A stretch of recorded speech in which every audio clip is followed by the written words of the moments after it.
But if you take an area like investing and you try to make it seem easy, you're really doing people a disservice. If we said to people, you know, if you really spent some time on it, you could do your own dentistry or your own legal work or fix your own car, you know, we wouldn't be doing people a favor. And the same is true with investing. For some reason, while nobody does their own dentistry or auto repairs, everybody thinks they can be an investor. And if they're going to try, I'm at least going to give them some of the considerations. There's a myth circling the indie film world that there is some broad or active or reachable pool of investors out there waiting for indie film deals, and that they can simply be unlocked with universal pitch language, universal checklist advice, and enough searching. This is the part that nobody wants to admit, and that is because they don't want to. The search phase is a business, and you are the product.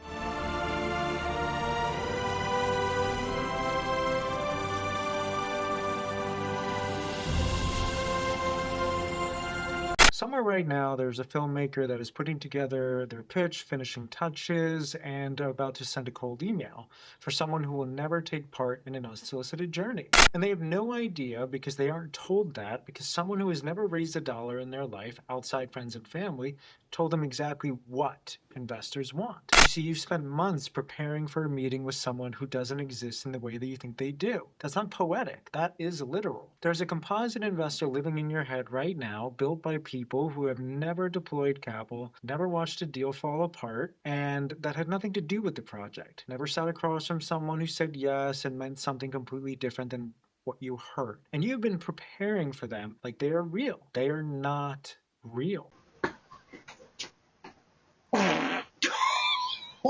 Last night we let the liquor talk.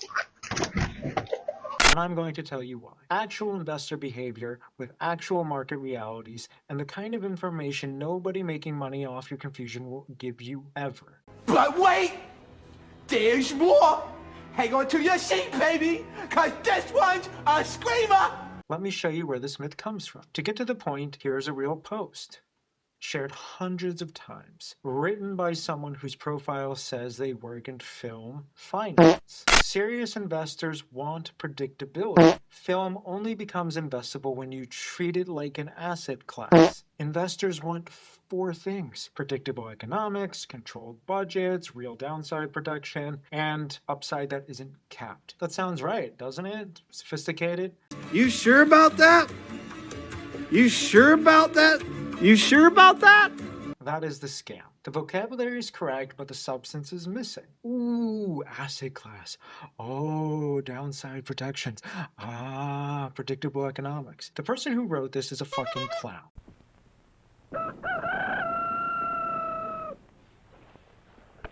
Breakfast.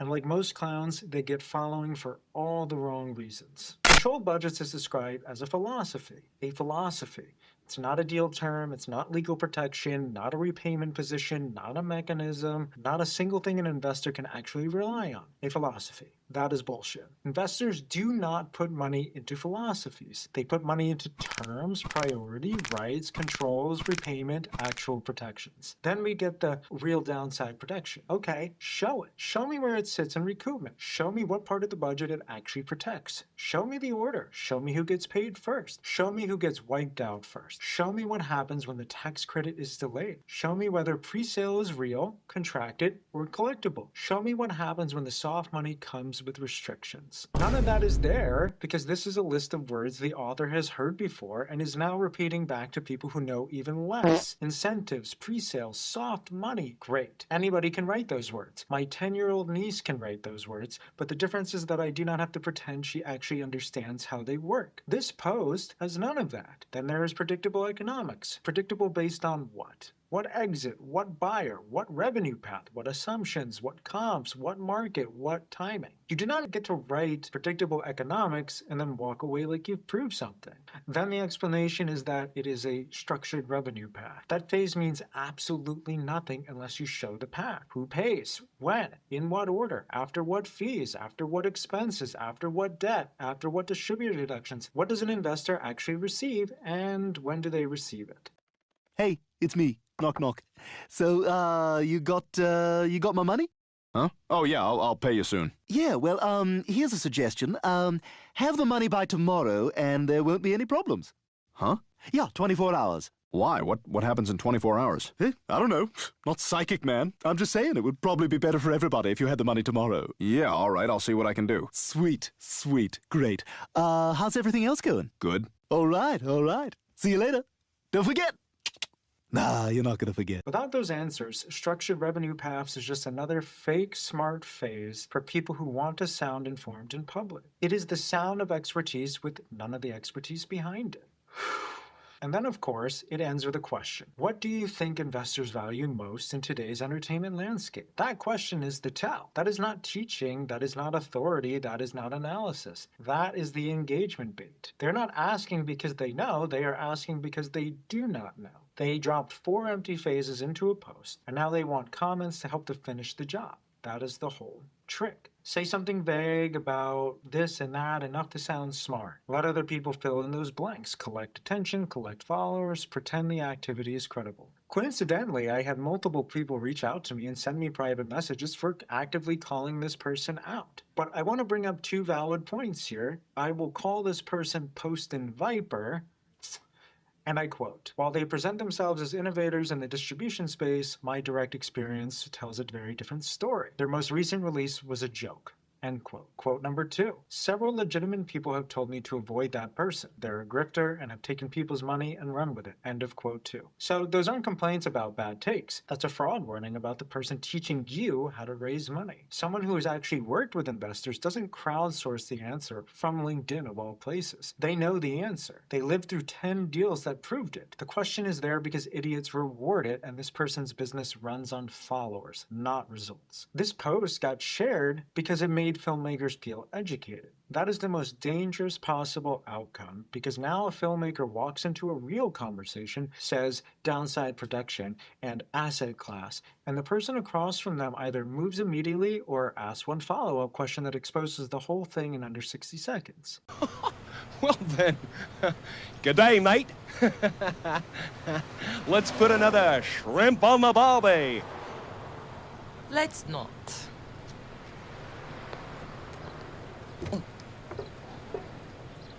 And that filmmaker has no idea why that deal fell apart because the clown told them that they were ready. The point I bring this up is because that post is the myth in its natural habitat. Remember it. Because everything I'm about to tell you is what that post deliberately left out. So, where do you think they come from? Let's start there because this is the foundation of the whole line. Filmmakers, or even startups, believe investors are somewhere out there actively looking for deals, sitting on capital they're desperate to deploy into independent cinema of all places. That if you just get the right introduction, show up at the right place, send the right outreach, the money is there waiting for you. Waiting, interested, ready to evaluate. As of Q1, now, there are about 3,100 single-family offices in North America alone with a combined wealth globally at about $5 trillion.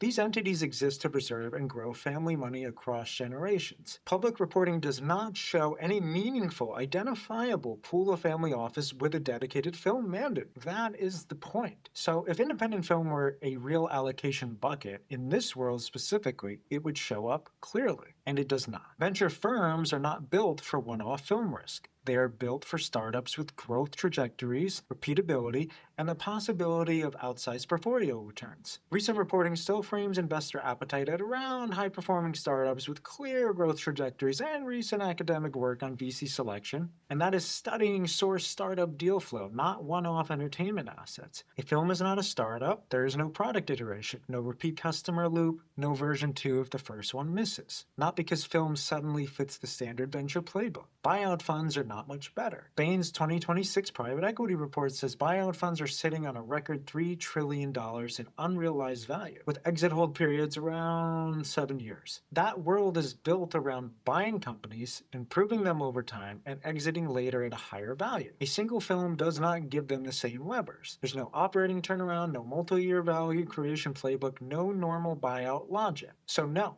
institutional PE is not sitting around waiting to fund your movie. Hey, get the fuck out of here.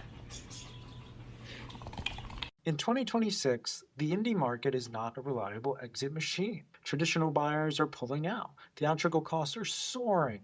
and indie filmmakers are stuck in a broken, uncertain distribution pipeline. That is not me being dramatic. That is the industry describing itself in public. That means that the old sales pitch is dead. And I've been saying that for the last year alone, but it goes so far beyond that. The old model was simple in that you raise the money, make the film, get it seen, and somebody bigger will take it from there. In 2026, that is not a dependable path, and it hasn't been for the last decade. The buyer pool is tighter, the pace is a lot slower, the fallback options are a lot weaker. So when some asshole teaches filmmakers to raise money like the exit will just sort itself out later, they are teaching a market that does not exist anymore. And the biggest platforms are not hiding this. Netflix says outright that it does not accept or review unsolicited material. It specifically says pitches have to come through a licensed agent, producer, attorney, manager, or an industry executive who has already had a Netflix relationship. It also says it may buy finished work at festivals or other established venues. That is the point. The door is not open. There are approved entrances and random outreach is not one of them.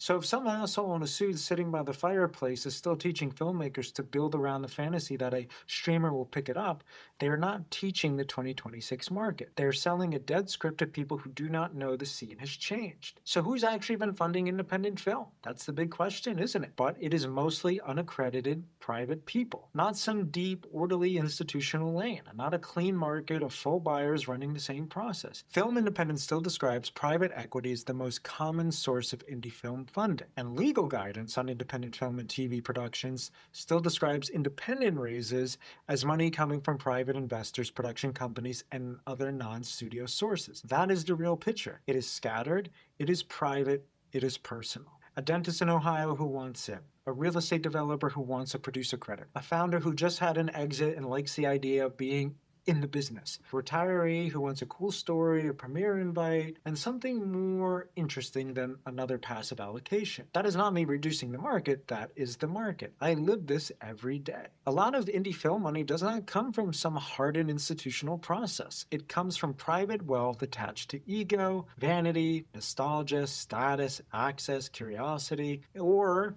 the simple desire to feel close to something glamorous. Then everybody involved cleans it up with finance language afterwards so it sounds more serious than it is. And that distinction matters. Because once you understand that, a lot of filmmaker behavior starts to look really stupid. And yet, idiots still make 47 pages of projections, tables, return scenarios, thinking they are speaking to some disciplined evaluator. A lot of the time, they are not. A lot of the time, they are speaking to a person who's already made an emotional decision and is now looking for enough language to feel justified wiring the money. That means a real decision is often happening somewhere else. It's not in your shitty deck, not in your garbage waterfall document, not in your carefully rehearsed explanation of why this genre travels. It is happening in the investor's head. Do they want access? Do they want relevance? Do they want the credit? Do they want the finance film? Do they want to feel smart? Do they want to feel important? Do they just like you? Those are ugly questions, but they are also real questions. So if you build your entire pitch around that nonsense, every person you'll cross will be running some immaculate professional review process, all while you are preparing for the wrong conversation. You are solving for the document and missing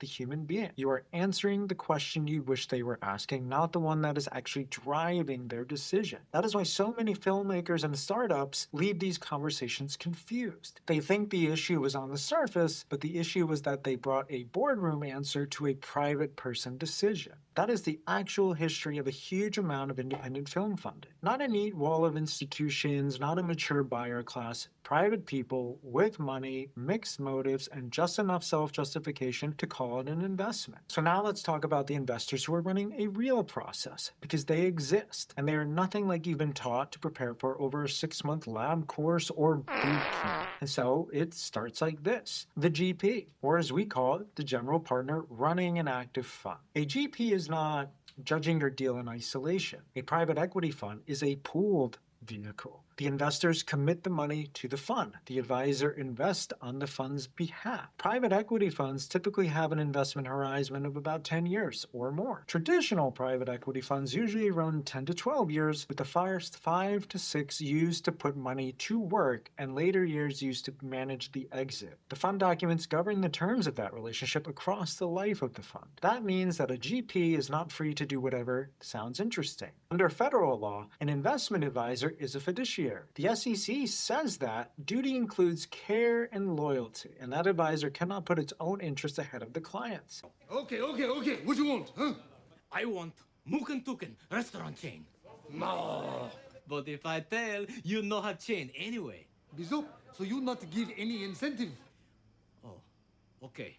So when a GP says no, that no may have nothing to do with whether your project is good. It may be outsized mandate, wrong size, wrong stage, or it may be the wrong point in that fund's life. That is the part filmmakers and founders never see. A GP in year 2 is still deploying, but only inside a very narrow lane. A GP late in the fund's life may like your deal and still be unable to touch it because the job at that point is not chasing new bets. The job is simply managing what is already there and getting money back to LPs, limited partners. None of that shows up in your deck you spent months polishing. So when some idiot tells you investors want predictable economics and downside protection, understand how useless that is here. A GP is not asking some vague universal questions like, do I like this? The real question is whether that specific fund can do the specific deal at the specific time under the documents it already signed. If the answer is no, your pretty little theory about what investors want means absolutely nothing. So now, the family office. This is the most misunderstood category in the whole conversation because from the outside it looks perfect. Long horizon, real autonomy, less bureaucracy, more discretion. But family offices are not generic pools of money. A single family office is private entities established by a family to manage that family's affairs, while multifamily offices support more than one family. It also says these offices are built around continuity, privacy, and preserving wealth across generations. That is exactly why everyone reads them wrong. When institutional money loses, the loss gets absorbed inside a larger system. When a family office loses, that loss lands on an actual family. That hit is personal. The embarrassment is personal. The trust damage is personal. I've made a huge mistake. So if a family office got burned on 2 entertainment deals in the last 18 months, you are not walking into a normal conversation you think you are. You are walking into aftertaste of those losses, and they are not required to explain any of that to you. That is why these conversations so often move on relationship time, not your fucking production calendar. The idea that you are going to cold close a family office in 6 weeks because you needed to start prep is a fucking hilarious notion, and it's a stupid fantasy. Family offices exist to preserve and grow family wealth over time. Your shitty low-budget shoot schedule is not their emergency. It's not their priority. And again, this is where the fake internet advice falls apart. Predictable economics does not tell you whether the family you are pitching just got hit elsewhere. It does not tell you whether the principal had a bad year. It does not tell you whether trust is high or low or gone. It does not tell you whether this office has any appetite for entertainment at all. It tells you nothing useful. It is a broad, fake, smart language for people who have never had to sit in front of actual wealth and deal with the human side of it. Jog on.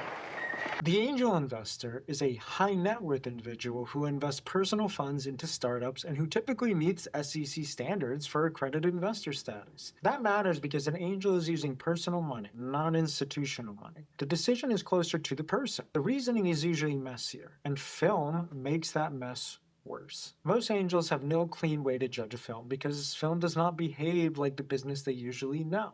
I love carpet. I love desk. Brick, are you just looking at things in the office and saying that you love them? I love lamp. Do you really love the lamp, or are you just saying it because you saw it? I love lamp. I love lamp. Someone who made money in SaaS B2B is used to recurring revenue, retention, expansion, and product iteration. A film does not do that. Someone who made money in real estate is used to collateral, cash flow, asset-backed downside. A film does not do that either. So a lot of angels in film are not really analyzing the opportunity the way filmmakers imagine. They are pattern matching badly. They are filling gaps with instinct. They are buying proximity, identity, status, access, and the experience of being involved. They want a credit, they want the premiere, they want to tell people that they financed a movie. That is the real transaction far more often than people want to admit, which means your financial deep dive may not be doing what you think it is doing. The thing moving the decision may not be the numbers at all. It may be whether you made them feel included or important or connected or inside inside the room. That is why so many filmmakers spend months, maybe years, on a giant analytical package and still miss the point. They are pitching a rational process to a person, making a partly emotional decision, and then pretending those are the same thing. They are not. So the strategic investor. This is a category that people talk about the least and misunderstand almost as badly. A strategic investor is not looking only for financial return. A strategic investor is an investor that owns some other asset whose value is affected by the new venture. In other words, the investment matters because it helps something else they already own, already sell, or already need. What are your superpowers again? I'm rich. That changes everything. In film, that can mean a platform trying to fill a content gap. Plenty of those. A brand using a project as an extended marketing piece. Plenty of those. A foreign company trying to access a territory, incentive, or rights position. Plenty of that. A tech company using production to showcase a tool or a pipeline. In those cases, the return is not about just getting their money back, but rather a strategic advantage. So stop pitching those people like they're angels or nice or stationary. They are not asking the same question. They care about fit and control and rights and approvals and internal politics and what it does for the rest of their business. Their yes usually has strings attached because the point was never just to write a check and sit quietly. That is why using the same pitch for an angel and a strategic investor is fucking stupid. That was the plan. Not a great plan. It's dumb. One is often buying access and identity, the other is buying utility. If you keep using the same decks, the same framing, and the same little speech about investor upside, you are not being versatile. You are showing that you do not understand what either of them is actually there to do. 5'9", I didn't know they stacked shit that high. So there you have it. 4 investor types, 4 completely different decision frameworks, 4 completely different definitions of what moves a deal. That is why experienced professional outside consulting matters. Most people selling you cannot tell the difference between a live target or a dead one until after they have wasted months, your money, and their credibility. That asshole Post and Viper I mentioned earlier told you investors want 4 things. It didn't tell you which investor. It didn't tell you the 4 things that it described applied differently to each of them. It didn't tell you that some of them legally cannot act on your deal regardless of how well you've built it. So now accredited and non-accredited investors, because nobody explains this either. And before you ask for money, you need to understand a legal distinction that can decide whether the raise is lawful or already contaminated. An accredited investor is not just someone with money. The SEC says accredited status is tied to specific thresholds and categories. For individuals, that includes net worth over $1 million, excluding the primary residence, income over $200K individually or $300K jointly in each of the prior 2 years with reasonable expectation of the same for the current year, and certain professional license such as Series 7, 65, or 82. And I bet none of you know what that means. Everyone else is non-accredited unless they qualify another way under the rule. Why does that matter? Because most private raises in the world lean on Reg D, and Regulation D is not a free-for-all. Under Rule 506B, no general solicitation is allowed. You cannot sell to more than 35 non-accredited investors, and those non-accredited investors must be sophisticated enough to know how to evaluate the risk. And if they are in the deal, you owe them specific disclosure documents and financial statement information. The SEC also says that if you offer securities to even one person who does not meet the necessary conditions, the entire offering may be in violation of the Securities Act. And if you want to broadly solicit under Rule 506C, the rule gets tighter, not looser. All purchasers have to be accredited, and you have to take reasonable steps to verify that status, not just assume it, not accept a wink and a nod. Verify it. Rule 506B offerings also require a Form D, filing within 15 days after the first sale. So when a cold solicitor starts blasting out an investment opportunity to whoever sounds interested, takes money from friends and random contacts, and mixes private placement language and broad outreach and figures legal questions can wait until later, that is not a hustle. That is a person wandering into securities law without knowing where the floor is. The conference clown is not going to explain that to you either. The idiot selling investor list is not going to explain it either. Their business depends on motion, not compliance. That is why competent outside consulting matters here, to stop you from poisoning the raise. So now let's talk about what people are actually bringing into these investor conversations, because this is where the whole thing falls apart. You just heard 4 different investor types with 4 different filters, 4 different constraints, and 4 different reasons to move. And most filmmakers still approach all of them with the same pile of shit. A script, a budget, a debt, a cash wish list, maybe a tax credit, then some old line about festivals and traction and streaming and all that nonsense.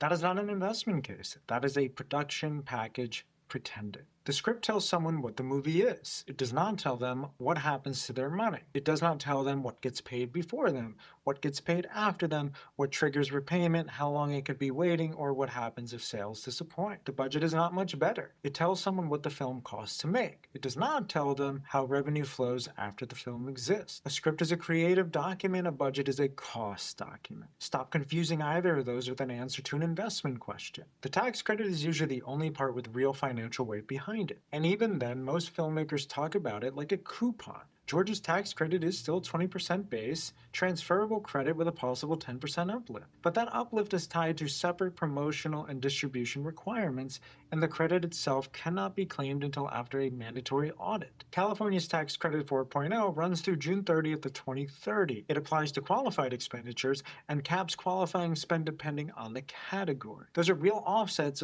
but they only matter if the person pitching them can explain what qualifies. When the value is realized, whether it can be borrowed against, what the compliance risk is, and how it actually enters into the financing. Most cannot. Usually what I get is, well, we've got a tax credit, and then they expect me or the other person or the investor to just do the thinking for them. So then comes the streamer line, which is where it usually turns stupid. Well, we're going to take it to a festival and a streamer is going to pick this up, or Netflix is interested. Based on what? Netflix says in plain language that it does not accept or review material it did not specifically request. It says pitches need to come through a licensed agent, producer, attorney, manager, or industry executive with an existing relationship to Netflix, and that it might buy finished work at festivals or other established venues. I've said this already. So unless there's a real relationship, a real request, or a buyer process already underway, Netflix is interested is usually just a filmmaker trying to make a fantasy sound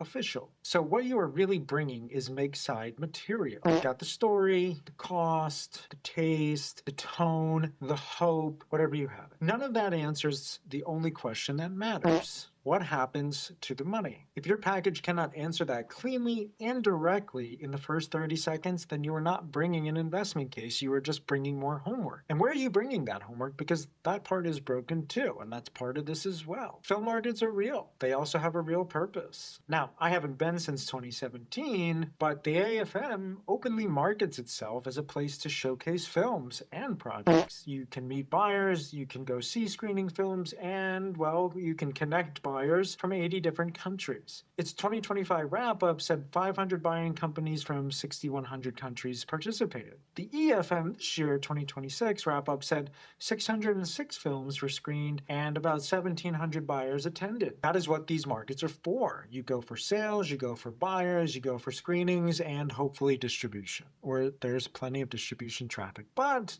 not really. They are not magical equity vending machines for half-baked projects. If you show up with an unfinished project looking for production money, you are solving the wrong problem at the wrong place. Pitch competitions are not much better. Austin Film Festival's pitch competition is a 90-second pitch to judges, and the winner gets a producer's badge. ATX TV's festival live pitch gives 10 finalists a chance to pitch in front of showrunners, producers, executives, followed by a year of mentorship and support. AFM's own 2025 release highlighted a pitch conference winner as a conference honor. Fine. You get lots of exposure, you get access, you get a badge, maybe a mentorship. Whoop-de-doo! What does it all mean, Basil? Well, none of that is the same thing as dependable equity. If you are treating pitch competitions like a serious financing path, then you are confusing stage time with a close. So then there's the cold outreach and the investor list circus. You've seen it. I've seen it. People all over LinkedIn openly pushing databases with 50,000 investor profiles and curated investor list bundles because names and emails and category tags are easy to sell to desperate people. But a list is not intent, it's not fit, timing, or a live target. It is just proof that somebody somewhere was adjacent to the word investor long enough to another person to turn the proximity into a product. And that is the part people hate because it kills the shortcut. Real investment conversations usually come from existing relationships, adjacent relationships, with a legitimate introduction or a track record that is legible to the specific person you are approaching. Even in venture, where sourcing is far more systemized than indie film, over 30% of deals come through professional networks, 20% come through referrals from other investors, and 10% come from inbound company management. Well, you got caught with a flat world. How about that? That is not a film stat. That is something more useful. It is a reminder that real money usually moves through trust, fit, and context. That is the whole problem. Most filmmakers are not bringing an investment case to the wrong people. They are bringing the wrong materials to the wrong people in the wrong places through the wrong channels. That confusion is bad classification. So now here's my tale of two stories. In April of 2016, I was 24 years old. I secured $1 million in private equity for a film going to camera in June of that year. There was no package that was sent to me. There was no specific framework I was going off other than it had a cast and it came from someone that I knew and I trusted at the time. By that point, I was 3 years post-college in the industry, and so I had no real financing track record. The investor was a literal friend of mine at the time. The person seeking financing was someone else. And then there was the investor's inner circle. We were getting to know each other. We were talking about the future. We were figuring out what being in business together could look like. And after I sat down with the investor's inner circle, I got a real sense of what they were actually looking for. So then a few days later, the ask came from the person seeking financing, completely out of left field and completely unexpected. No matter which way you put it, I was completely out of my depth. So I did the only thing I knew how to do in that moment with people I had only just met on that side of it. I sold an idea as currency that specific investor was looking for at that specific moment in their life. That's it. A simple email that triggered a chain reaction that ended up working in my favor. That's the whole story. That movie was the first movie I produced, and it's called literally Right Before Aaron. Fast forward to 2023. This is story 2. Different friend. We had never worked together at that point. We were actually introduced by a mutual third party. There was a real package that I put 3 weeks of work into. It was a $50 million real estate ask on behalf of people I would later find out were, straight con artists. I didn't know that at the time I was working for them. I had a hunch, but I didn't trust my gut. I thought I was doing the right thing and being loyal. God was looking out for me because the deal didn't close, and that is because the people around it weren't credible at that number. It had nothing to do with me or the hard work I put in. However, what hurt me was that in trying to do right by the people who didn't deserve it, I burned a bridge and destroyed a real relationship that actually mattered to me. Well, you got caught with a flat world. How about that? So, 2 raises, 2 completely different outcomes. Neither one followed that neat little bullshit people keep selling. The first worked because of timing, trust, and a personal dynamic that had very little to do with the deal itself. The second failed because I could not fully vet the people behind it from the outside and did not trust my instincts soon enough. No universal framework accounts for that. And nobody selling you a course, a LinkedIn theory, a database of investors is going to tell you that, because the second they admit it, their whole product falls apart. Again, that is the real reason to hire a consultant if you do not understand how these things work at the start. You need someone to test the ask, the people, the supporting material before you waste time, burn trust, or attach yourself to something rotten. So here's the hardest truth. The universal investor myth doesn't survive because people are stupid. And, well, it survives because it's useful to the people selling it. If there is a universal investor with universal preferences and a universal checklist, then there is something to teach. There's a LinkedIn cult following built on the appearance of expertise. There's a conference ticket and a pitch competition entry fee and a database that someone keeps updating and reselling the same rotating population of filmmakers who still haven't closed anything. The moment you admit that every investor is a specific human being operating inside specific constraints with specific psychology that you can only access through real relationships built over real time, the product disappears. You cannot sell that. There is no shortcut to it. There is nothing you build that substitutes for it. You can only earn it by being wrong in front of enough people that you start to understand what actually happens when actual money moves. The people writing those posts know this, which is why they keep writing about predictable economics and structured revenue paths and downside protection. It sounds exactly like expertise. It stops exactly where expertise actually begins. It is monetized ignorance, vocabulary vocabulary of sophistication and is absolutely everywhere. And you keep reading it because it feels like progress and it feels like you're getting closer. You're not getting closer. You're getting prepared for a conversation that doesn't work the way you were told that it does. You are sharpening a knife to bring to a gunfight that nobody told you was a gunfight. So now, 3 lessons. In opaque markets, confusion becomes product. If you are familiar with Akerlof's lemons, the work is the rule. When buyers cannot reliably judge quality before they buy, low-quality sellers gain cover, high-quality sellers struggle to prove that they are different, and whole layers of signals, guarantees, brands, contracts, and intermediaries grow around uncertainty. The Noble summary says many market institutions emerge as attempts to solve problems caused by asymmetric information. That is bigger than film. Any market where quality is hard to verify upfront will attract toll booths and signal sellers and fake authorities because uncertainty itself becomes monetizable. Lesson 2. Most people do not decide by some analytical deep analysis. They decide by cognitive triage. Herbert Simon's bounded rationality work is the rule here. The Noble summary says it is not realistic to assume people consider every feasible alternative and all long-term consequences. So they use simplified decision rules and a narrow focus instead. That is not a film lesson. That is how real decision-making works under overload. In crowded markets, the first cut is usually not what is best. It is what is easy to process, easy to classify, and easy to reject. Lesson 3. When commitment is costly and hard to reverse, waiting has real value. This is the deal options rule. NBER work on investment under uncertainty shows that irreversibility changes behavior because committing now destroys the option to wait for more information later. In plain English, delay is often economically rational. The more uncertain the environment and the harder it is to undo the decision, the more valuable patience becomes. That is bigger than your script, bigger than your film, and bigger than fundraising altogether. It applies to any market where the downside of being early is worse than the downside of being late. This is why strategic building and real expertise matter from day one. If you have never raised beyond friends and family, adding more producers is not a solution. It is usually a way to hide a fact that nobody attached actually knows how to get the thing over the line. Figuring it out as you go wastes time, while the project changes, the market shifts, and the window closes. That is where experienced builders fit. Before the wrong people get attached, before bad assumptions harden, and before the wrong version of the project starts eating time and money. The bill will always come later. In any other industry, nobody sane hires a plumber to do the dental work. So let's stop pretending this business should run on amateur hours. Do it once, learn the ways, not the ending. The universal investor was invented because the truth would kill the business. There is no universal investor. There are only specific people with specific constraints, motives, histories, and approval paths. Most of what filmmakers get talk about this process is recycled bullshit built to keep them searching. The market that was supposed to validate wheat packages is smaller, slower, and less forgiving than the sales pitch admits. The people selling hope are fine. You are the one burning time. What survives is fit, knowing exactly who you are talking to, building for that person, not for an imaginary crowd, showing up with the legal and financial fluency to answer the hard questions before they are even asked. That is the work of Rap Consulting.